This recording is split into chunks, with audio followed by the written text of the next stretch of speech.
Hi, so on today's class we're going to be cutting fabrics and fusibles for the simple darted blouse.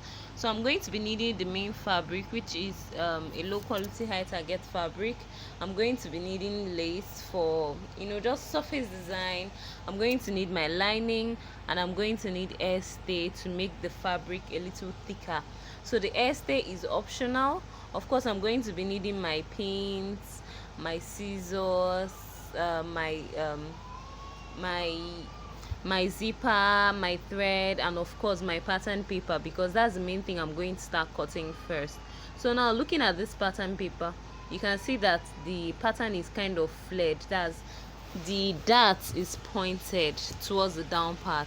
Well, it's still pointed towards the upper part too. So if someone is pregnant and the person doesn't want the fabric to stick to her stomach, the person can go ahead and use this flared pattern. That's with the dart pointing downwards. It's perfect. It gives enough room for the stomach. You don't want any wahala, anything cinching your stomach and all of that. But if you want a cinching effect, you want it to be tight, to be fitted and all that on your stomach. You don't want to give room for your bulgy stomach to bulge and be so obvious that it's big. Then you can just go ahead and drag the dart line all the way down. Just these two lines that I've marked now. So these are going to be your dart lines instead of that flared effect. Okay, so having done this, now I can choose to use any of the lines. I can choose to use the flared line, I can choose to use the straight line. Either way, it's all perfect and it's going to work out very fine. So the next thing you do is that you go ahead and cut out your pattern. Follow the shape and the shape of the pattern and cut out the pattern. So just watch the way I'm cutting out this pattern. Through the armhole, you go ahead through the armhole you go ahead and cut. Then have on that extension, you cut it gradually. Don't be too fast. Just take it a little bit easier. Cut a bit, turn to the other side, cut a bit, cut on the shoulder, cut on the neckline. Just cut through the neckline. So in the previous video, I've already taught you how to make a circle neckline. So in subsequent videos, while working on different other patterns, I'm going to teach you how to make different other necklines, because we're still going to make pattern for a simple darted gown. So for the back piece, what you do is that you go ahead and cut out along the pattern of the back, just like you did to the front. The major difference is that the back does not have an armhole dart, and it also has a zipper allowance. So you can see how I'm cutting through. You just go ahead and cut through. So you can see that 0.75-inch zip allowance you're going to cut through as well. I already shaded it earlier on to make it easier for you to note where we're going to cut out and all that. So you see the reason why we had to pay back that 0.75 inches, because we're cutting it out. So if we're not cutting it out, there won't have been need to pay back, but then there was need to pay back because we're cutting it out to maintain that shape, that back zip shaping effect. So we now have our back pattern and we have our front pattern. Our front pattern is going to be cut on a fold. Our back pattern is going to be cut in pieces.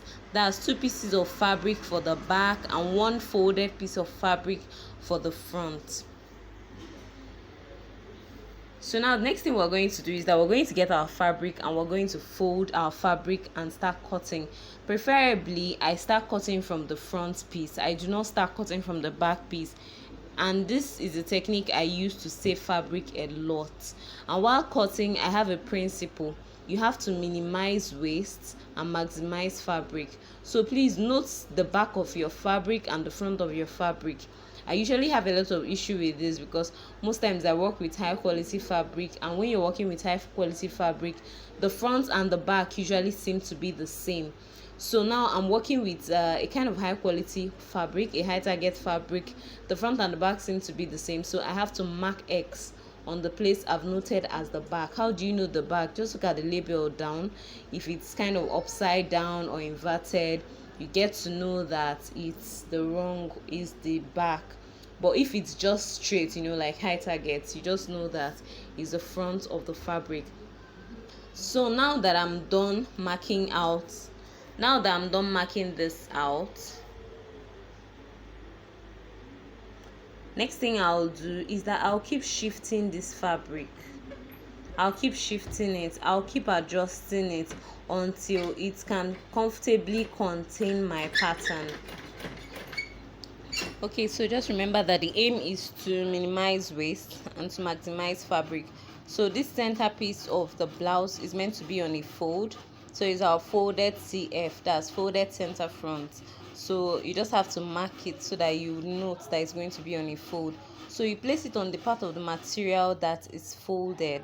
Okay, so you can see it's on top of it's not overlapping the material, it's sitting directly on top of the folded line. So I'm looking at the edge of the pattern and I'm looking at the edge of the fabric and I'm thinking this is a total waste of fabric. So what I'll do in this case is to shift and adjust the fabric until my pattern can totally take over the widest part of the fabric, and that's the goal, to minimize waste and maximize fabric. Please learn to do this. No matter how big your fabric is, you must never consent to wasting fabric.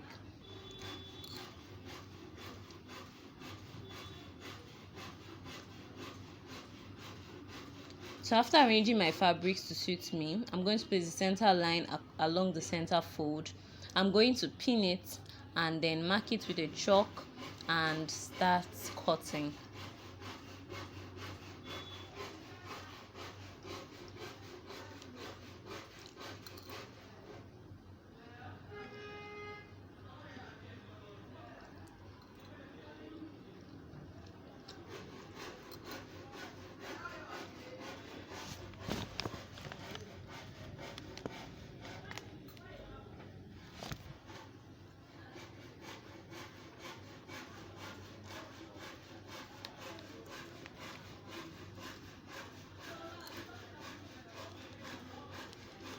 So I didn't exactly like the length of my blouse because my pattern paper is a little too short.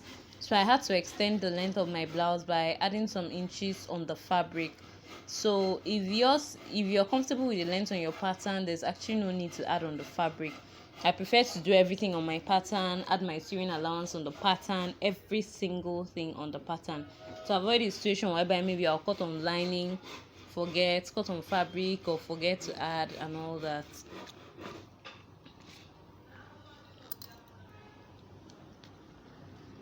So we just carefully cut through the armhole. You have to be very careful along here. Cut through the armhole.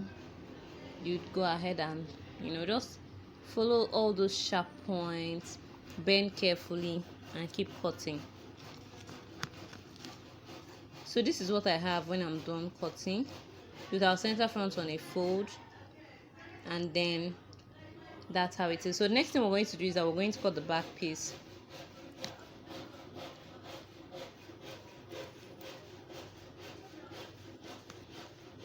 So we also fold the fabric as well, and then after folding the fabric, we arrange the pattern to sit well into the fabric. So I'm seeing that the wider edge of my pattern is not really aligning with the edge of the fabric where I placed it, so I had to turn it to the other side to ensure that the wider edge sits on the wider edge of the fabric, thereby maximizing fabric. Remember, the goal is to minimize waste and to maximize fabric. That is the goal.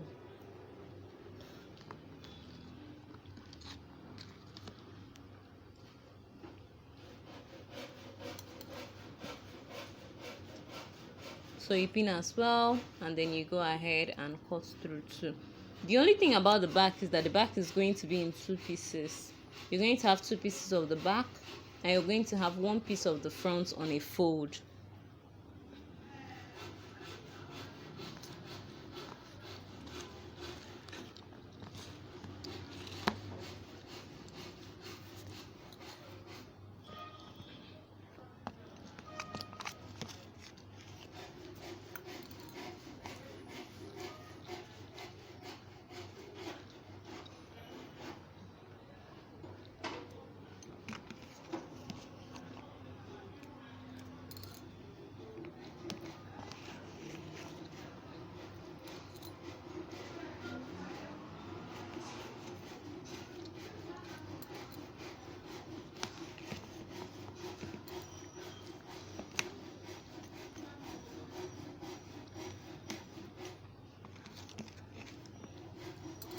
And finally, we're done cutting our back piece. It looks absolutely beautiful. We have 2 pieces of these on selvages. We have our front pattern with the fabric, we have our back pattern with the fabric, and we'll go ahead to cut the lining. And we'll cut the fusibles. Fusibles are those things that you add to your fabric, either to make them thicker, stronger, things that you can actually do without, things like air stay, gum stay, and all. So I've already cut my air stay. I'm going to attach it with an iron. So right now I want to cut facing. I really like the neckline of my outfit, looking really classy and nice. So I'll just place the neckline, the pattern, on a plain pattern paper, like the front. Now I had to place the front on a fold. After tracing out the neckline, I just traced out the shoulder. So here I'm measuring 3.5 inches as my shoulder extension for my facing. I call it a neck facing. It's using your fabric on top of the lining, or just using your fabric as a lining on the neckline area, and it actually gives a really neat, classy, foreign outfit kind of effect, and it's cute. So I had to come down by 5 inches on the front fold. It doesn't even matter how much you come inside, but the most important thing is that you've traced out the shoulder line and it's slanted the same direction, and you've also traced out the neckline, and most importantly that you placed the pattern on a fold. Once it slants in or slants out, forget it. It will not work. It will just give you a messed up effect. So with this pattern now, I'm going to cut out the fabric. I'll cut out the medium gum stay, and then I'll attach the medium gum stay to the fabric, using hot iron. So I'll also cut out the facing for the back piece. I'm going to take a piece of fabric, a piece of paper, place beneath. This time around I'm not even caring about the fold. I don't need the fold on the back. So you just trace out the shoulder, trace out the neckline, then you have to trace out the zip slants because you need the zip to sit very well.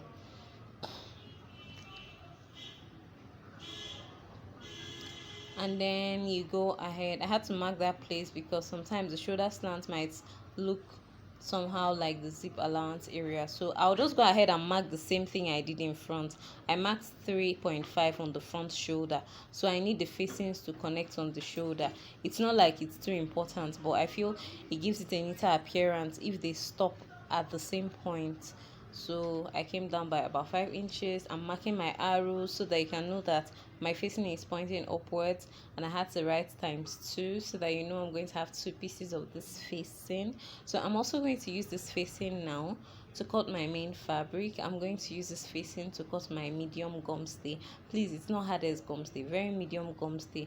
I don't exactly like tissue stay, so I prefer to use my medium gum stay. So I'll cut my medium gum stay, I will attach it with the lining, and I'm going to place it on top of the the lining. I mean, I can't wait to show you when I'm finally done with this. So please don't forget to send in pictures of your work on the class group when you are done, because I really need to be sure that you're making progress on this. Blouse making is not something that you're going to it's not like a walk in the park. It's something that you're going to master. So it takes a lot of mastery to do this. So just take your time, work in details on this one, and you'll have great results, I assure you.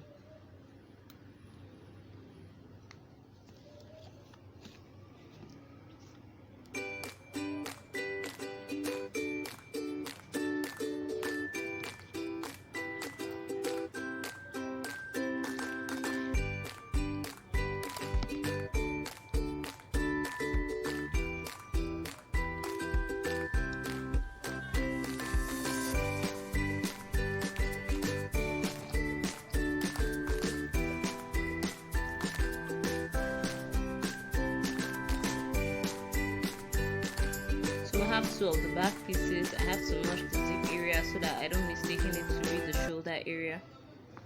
So for us to attach our gum stay, after cutting our gum stay, we have two sides of the gum stay. There's this part that looks like it has a shiny something to it. That shiny something should be the part that should be attached to the back of your fabric. So you're going to iron on the smooth side, the side that doesn't have anything to it. So when we are arranging our fabric, we put our fabric together, the two necklines for the back, we put it together. You place gum stay on one side, you place gum stay on the other side. So just watch what I'm doing. It's important so that you don't go ahead and iron left, like you now have two left neck pieces or two right neck pieces. It's not okay. But when you iron together, you ensure that you have the right side and you have the left side. So you iron thoroughly. You need heat, but you do not need water. Please do not on any condition use water for gum stay. So after ironing on one side, I'm going to turn over to the other side and then iron before I can now separate and re-iron again.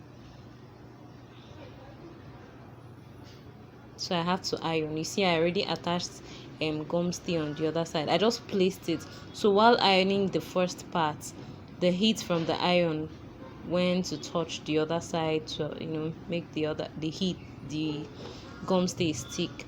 So you iron the surface just to reinforce the ironing. So we eventually use our iron to trim off the excesses popping out, the excess gum stay popping out at the edges. So this is it for ironing the back facing. This is for our front facing. You can see our front facing is together. We don't have two pieces, we just have one piece of the front facing.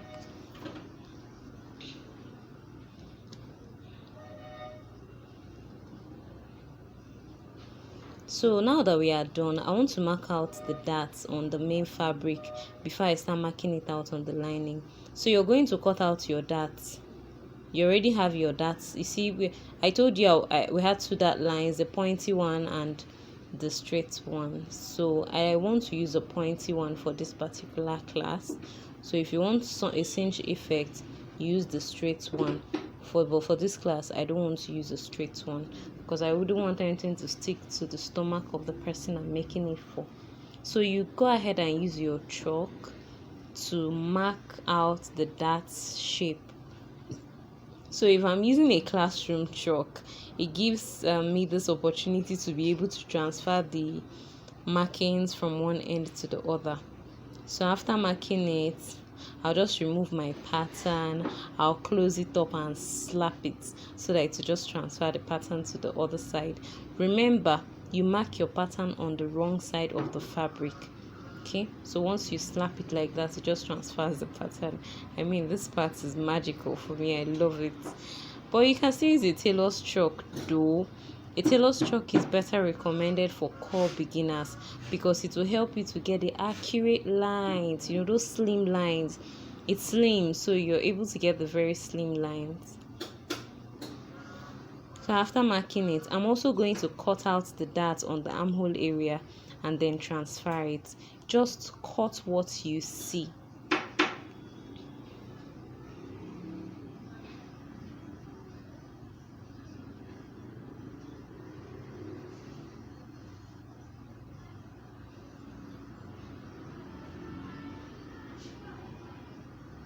So now that we're done marking out the dart, if I want to sew the dart on this blouse before attaching my facing, I will sew it. If I don't want to sew it before attaching my facing, there is no problem. I can still sew my facing together with my dart. It doesn't matter. The facing is not a structure, is not a pattern thing. It doesn't affect your measurement as far as you follow the neckline. So okay, now I have to place my facing directly on the neckline. This place I'm placing my facing now is now the new, like the good side, the right side of the fabric now. So you place it around the neckline. Make sure that the neckline aligns. You see how it is neat. But if you start having all these edges not aligning, then you didn't do it well. So I had to run a stitch round the edges of my facing so that it will make it easier for me to bend. like I had to measure ½ inch round the edges of my facing, then stitched on it, so that from the edge of my facing round I had to measure ½ inch, then run a stitch through to help me bend it. It's optional, but it's just something that helps me bend it, and I went ahead to do it. So I'll show you the next video on how I ran stitches on the edges of the other facing so that I can be able to bend. So you just bend the facing so that you can easily top stitch around it. So we're gradually coming to the end of this particular video. The next video, I'm going to be showing you how to sew the dart, how to couple the shoulder to shoulder, and other things. Please don't forget to practice. If you can afford to give this course 30 minutes to 1 hour of your time every single day, I promise you, you would not be in the same place you were when you started this course. You would be unrecognizable from where you started. So just keep watching. See you in the next training video. Ciao.